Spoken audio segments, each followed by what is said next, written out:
Bismillah, welcome to my YouTube channel. आज की इस वीडियो में हम पढ़ने वाले हैं इंडियन पॉलिटी।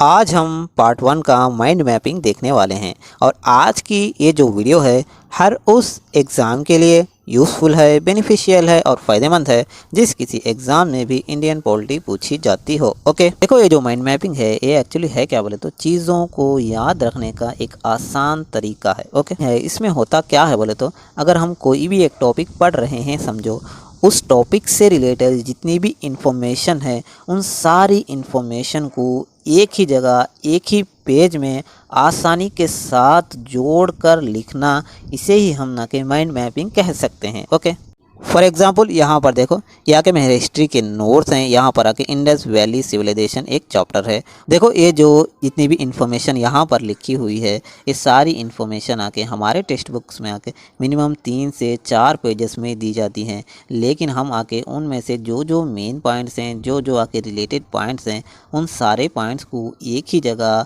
एक ही पेज में लिख लेने का जो आर्ट है उसे ही हम आके माइंड मैपिंग कहते हैं। देखो माइंड मैपिंग करने के लिए आपको आके पहले ये जो चैप्टर है इसे अच्छे से पढ़ना होगा, उसके बाद ही आके आप माइंड मैपिंग कर पाओगे। ओके, डायरेक्ट आप माइंड मैपिंग कभी भी नहीं कर पाओगे। देखो भैया, हमने तो पॉलिटी पढ़ा है, ये तो हिस्ट्री है, इससे हमारा कोई लेना देना है नहीं फ़िलहाल के लिए। चलो भैया, जो हमने पढ़ा था पार्ट 1 ऑफ इंडियन पॉलिटी उसका हम माइंड मैपिंग देखने की कोशिश करते हैं। ये रहा माइंड मैपिंग ऑफ पार्ट 1।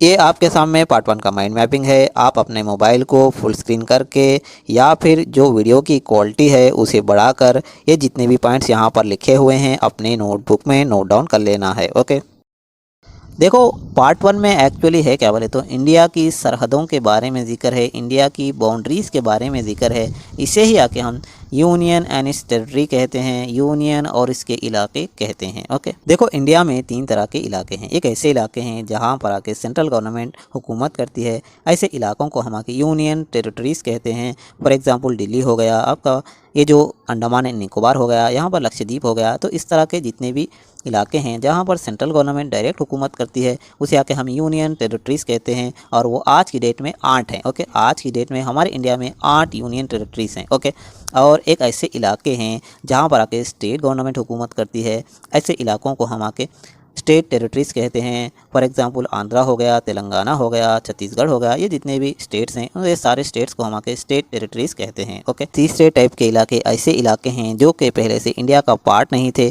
लेकिन बाद में जाके इंडिया का पार्ट बने हैं, ऐसे इलाकों को हम आके अक्वायर्ड टेरिटरीज़ कहते हैं। For example Sikkim. ओके, ये जो सिक्किम स्टेट था ये आके पहले इंडिया का पार्ट नहीं था, फिर 1975 में आके ये इंडिया से जुड़ता है। ओके, तो इस तरह से आके इंडिया में 3 तरह के टेरिटरीज़ हैं, 3 तरह के इलाके हैं। एक ऐसे इलाके हैं जहाँ पर सेंट्रल गवर्नमेंट हुकूमत करती है, उसे आके यूनियन टेरिटरीज़ कहते हैं, और एक ऐसे इलाके हैं जहाँ पर आके स्टेट गवर्नमेंट का राज चलता है, उसे आके स्टेट टेरिटरीज़ कहते हैं। और ऐसे इलाके हैं जो कि पहले से इंडिया का पार्ट नहीं थे लेकिन फ्यूचर में इंडिया का पार्ट हो सकते हैं, ऐसे इलाकों को हम आके अक्वायर्ड टेरिटरीज़ कहते हैं। ओके, देखो ये जो पार्ट 1 है, पार्ट 1 आके कहाँ से कहाँ तक है बोले तो आर्टिकल 1 से आर्टिकल 4 तक है। ओके, और ये सवाल आके काफ़ी मरतबा पूछा गया है। हमें आके डायरेक्ट भी सवाल पूछ लेता है कि ये जो यूनियन एंड इट्स टेरिटरी है या कि कौन से आर्टिकल से कौन से आर्टिकल तक है, क्या ये 1 से 4 तक है, 5 से 11 तक है, 12 से 35 तक है। तो इस तरह के सवाल पूछ लेता है, तो हमारा सही आंसर है 1 से 4 तक है। ओके, हमारा जो यूनियन एंड इट्स टेरिटरी है इसमें आके 4 आर्टिकल्स हैं, और ये सवाल आके उल्टा भी पूछ लेता है कि 1 से 4 आर्टिकल्स आके कौन से सब्जेक्ट को, कौन से पार्ट को डिसाइड करते हैं। क्या ये आके यूनियन एंड टेरिटरी को डिसाइड करते हैं, क्या ये सिटीजनशिप को डिसाइड करते हैं, क्या इसमें फंडामेंटल राइट्स के बारे में जिक्र है। तो इस तरह हमारे एग्जाम में सीधा भी सवाल पूछ लेता है, उल्टा भी सवाल पूछ लेता है। ये जो हमारा यूनियन एंड टेरिटरी है इसमें आके 4 आर्टिकल्स हैं और वो आके 1 से 4 तक हैं। ओके, और आर्टिकल 1 में है क्या बोले तो इंडिया का नाम है और उसका नेचर है। इंडिया का क्या नाम है? इंडिया का नाम है इंडिया, दैट इज़ भारत। और एक इस तरह का नेचर रखता है बोले तो यह कि यूनियन ऑफ स्टेट्स है।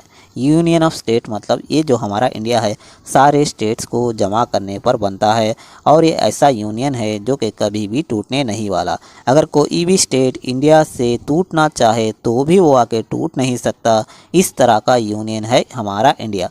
तो आर्टिकल 1 में है क्या बोले तो इंडिया का नाम है और इसका नेचर है। इंडिया का क्या नाम है? इंडिया का नाम है इंडिया, दैट इज़ भारत, और इसका नेचर क्या है बोले तो यूनियन ऑफ स्टेट्स है। ओके, और आर्टिकल 2 में है क्या बोले तो इस्टेब्लिशिंग न्यू स्टेट है। ओके, नए स्टेट का क़याम करना। देखो अगर इंडिया की पार्लियामेंट चाहे तो किसी भी देश को इंडिया का स्टेट बना सकती है। फॉर एग्जांपल सिक्किम पहले आके इंडिया का पार्ट नहीं था, लेकिन 1974 में चाइना के डर से वो आके हिंदुस्तान से जुड़ा और 1975 में ये आके इंडिया का एक स्टेट बन गया। ओके, और ये आके इंडिया का 22वां स्टेट बना है। ओके, तो इस तरह जो भी इंडिया का पार्ट नहीं है, अगर इंडिया से जुड़ना चाहे तो आर्टिकल 2 के तहत वो आके इंडिया से जुड़ सकता है और इंडिया के नए स्टेट का क़याम कर सकती है आर्टिकल 2 के तहत। ओके, और आर्टिकल 3 में है क्या बोले तो जो भी इंडिया के अंदर मौजूदा रियासतें हैं, अगर पार्लियामेंट चाहे तो उनकी आके सरहदें आके चेंज कर सकती है, किसी भी स्टेट की सरहद को बढ़ा सकती है, किसी भी स्टेट की सरहद को घटा सकती है, और या फिर किसी भी स्टेट को वो तोड़ सकती है, या फिर किसी भी स्टेट का नाम आके वो चेंज कर सकती है आर्टिकल 3 के तहत। फॉर एग्जाम्पल आंध्रा तेलंगाना का डिवीज़न हो गया 2014 में। ओके, इंडिया ने आर्टिकल 3 का इस्तेमाल करते हुए स्टेट्स के कुछ नाम चेंजेस किए हैं और ये आके इनकी तरतीब है। देखो, सबसे पहले यूनाइटेड प्रोविंसेस नाम का एक स्टेट हुआ करता था जो कि 1950 में जाकर उत्तर प्रदेश के नाम से जाना गया। ओके, उसके बाद 1969 में मद्रास का नाम चेंज करके तमिलनाडु कर दिया। उसके बाद 1973 में मैसूर का नाम कर्नाटका में बदल दिया। उसके बाद ये जो छोटे मोटे आइसलैंड थे लक्षद्वीप में चेंज कर दिया 1973 में। उसके बाद जो हमारा कैपिटल था दिल्ली, उसका नाम आके NCT ऑफ दिल्ली कर दिया। इसका मतलब है national capital territory of Delhi. और ये कब किया है तो 1992 में किया है, और ये आके 69th कॉन्स्टिट्यूशनल अमेंडमेंट एक्ट के तहत किया है जो कि 1991 में पास किया गया था। ओके, उसके बाद ये जो पहले उत्तराखंड का नाम आके उत्तरांचल हुआ करता था, ये आके 2006 में आके चेंज करके उत्तराखंड कर दिया। उसके बाद 2011 में उड़ीसा का नाम चेंज करके ओडिशा कर दिया। ओके, और आर्टिकल 4 में है क्या बोले तो जब भी आर्टिकल 2 और आर्टिकल 3 का इस्तेमाल किया जाता हो, इसका मतलब जब भी किसी बाहर देश को इंडिया से जोड़ना हो या फिर इंडिया के अंदर जो भी मौजूदा रियासतें हैं उन्हें तोड़ना हो, तो ये जो प्रोसीजर है इस प्रोसीजर को आर्टिकल 368 से बाहर रखा गया है। और आर्टिकल 368 में है क्या बोले तो अमेंडमेंट प्रोसीजर है, सुधार का तरीका है। इसके लिए हमें कोई भी सुधार की ज़रूरत है नहीं। ये जो बिल है सिंपल मेजॉरिटी से पास कर दिया जाएगा और इस पर आके पहले ही आके प्रेसिडेंट को साइन करना पड़ेगा। ओके, अगर ये वीडियो आपको पसंद आ रही है और आप इस तरह की वीडियोस और चाहते हैं तो आपको करना क्या है, अगर हम करें तो करें क्या, बोले तो बोले क्या, महाकाल का ठोक लीजिए। 5000 लौटे दिख जाना चाहिए। ये 4000 के लिए मैं यहाँ पे नहीं खड़ा हूँ। तो ये रहे 4 आर्टिकल्स। और इसके बाद है evolution of states. Evolution of states है क्या बोले तो जब हमारा इंडिया और पाकिस्तान दोनों डिवाइड हो गए थे तो कुछ लोग आके इंडिया में रह गए, कुछ लोग आके पाकिस्तान चले गए, लेकिन कुछ ऐसे लोग थे जिनकी सरहदें इंडिया में पड़ रही थी लेकिन फिर भी वो आके पाकिस्तान में ज्वाइन होना चाहते थे। और ऐसे कौन कौन है बोले तो एक था जम्मू एंड कश्मीर, दूसरा था जूनागढ़ और तीसरा था हैदराबाद। ओके, देखो हैदराबाद को ऑपरेशन पोलो के ज़रिए इंडिया से मिलाया गया है और ये जो जूनागढ़ है, जूनागढ़ को रेफरेंडम के ज़रिए इंडिया से जोड़ा गया है। और इसी तरह से ये जो जम्मू एंड कश्मीर है, इस जम्मू एंड कश्मीर को इंस्ट्रूमेंट ऑफ असेशन के ज़रिए इंडिया से मिलाया गया है, एक मुआहिदे के तहत इंडिया से जोड़ा गया है। ओके, और पार्ट 1 से रिलेटेड हमें 3 कमीशंस को याद रखना है। एक का नाम है यस केधर कमीशन, दूसरे का नाम है JVP कमीशन और तीसरे का नाम है फजल अली कमीशन। ओके, और इसके इधर कमीशन ऐसा पहला कमीशन है जो इस बात की जांच करने के लिए बनाया गया था कि इंडिया को लैंग्वेज की बुनियाद पर हम डिवाइड कर सकते हैं या नहीं।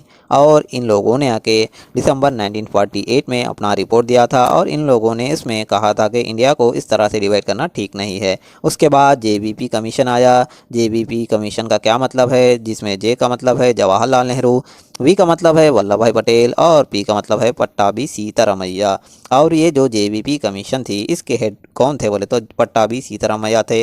और इन लोगों ने भी यही कहा कि इंडिया को लैंग्वेज की बुनियाद पर डिवाइड करना ठीक नहीं है। ओके, JVP कमीशन के बाद हमारा इंडिया का कॉन्स्टिट्यूशन बनकर तैयार हो गया और उसमें 4 तरह के स्टेट्स को जगह दी गई, स्टेट A, स्टेट B और state C and state D के नाम से। और उस वक्त आके टोटल स्टेट्स आके 29 हुआ करते थे।